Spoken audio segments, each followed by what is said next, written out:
बोलो। काट लेते सर जी, बोलियो ना।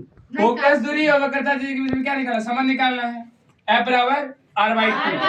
तो F बराबर R/2 प्रूफ करने के पहले वो हम अवतल दर्पण लेंगे। क्या लेंगे? अवतल दर्पण मान लिए x और x डैश मान लेंगे जी। अब ये क्या खींच दिए, मुख्य P होता है, ये F होता है और ये C होता है। यहाँ से आपतित किरण आ रही है जी और आपतित किरण आ रही है तो फोकस से गुजर रही है जी।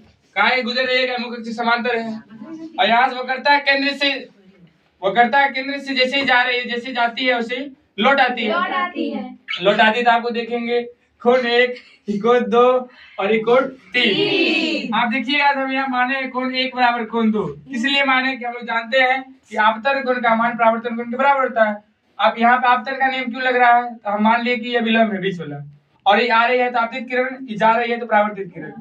हम लोग जानते हैं कि जब अविलंब के आपतित किरण और अविलंब के बीच की जो कोण बनता है वो आपतन कोण होता है, और परावर्तित किरण और अविलंब के बीच जो कोण बनता है परावर्तन कोण बनता है। तो कोण 1 बराबर कोण 2, आप परावर्तन के नियम से पहला रूल क्लियर हो गया। दूसरा कोण 1 बराबर कोण 3 एकांतर अंतर कोण से। कैसे? एकांतर अंतर कोण हम जानते हैं कि यदि ये दो समांतर रेखा है, इसके बीच में तिर्यक रेखा, इसको मान लेते हैं।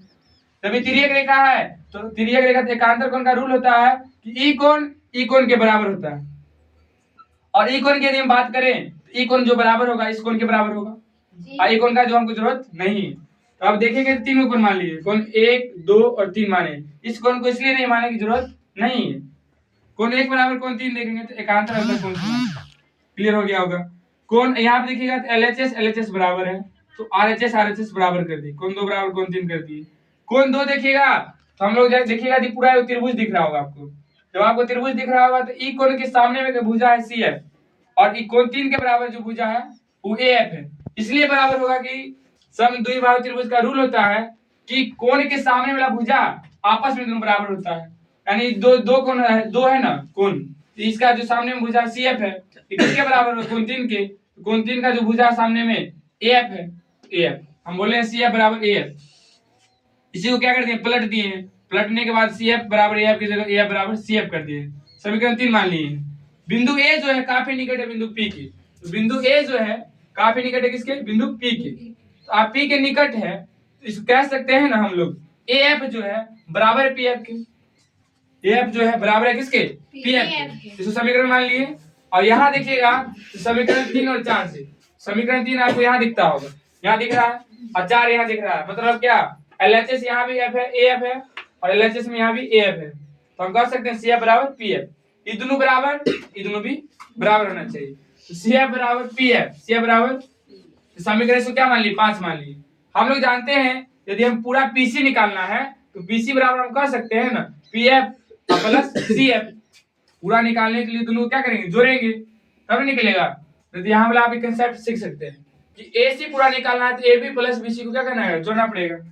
अब यहाँ देखिएगा PC निकालने के लिए हम PF प्लस CF को जोड़े हैं। अब PF प्लस CF को जोड़े हैं तो हम लोग जानते हैं समीकरण 4-5 से CF के जगह PF लिख सकते हैं। कहा लिख सकते हैं, तो यहाँ से समीकरण 3 और 4 से बराबर था। अब PC बराबर R, क्यों, कहा ध्रुव और वक्रता केंद्र के बीच की जो दूरी होती है वक्रता त्रिज्या होती है, ध्रुव और वक्रता केंद्र के बीच की दूरी, और ध्रुव और फोकस के बीच की दूरी, ध्रुव और फोकस के बीच की दूरी फोकस दूरी होती है। तो आप यहाँ देखिएगा स्मॉल f और कैपिटल R। स्मॉल f इसलिए कि फोकस दूरी को स्मॉल f से सूचित किया जाता है। समीकरण 5 से जब आप देखिएगा तो PC बराबर PF और प्लस CF की जगह क्या दे दी, PF दे दी। एगो PF दूगो PF हुआ। PC बराबर R और PF बराबर स्मॉल f, तो R बराबर 2F, F बराबर R/2 प्रूफ होता है।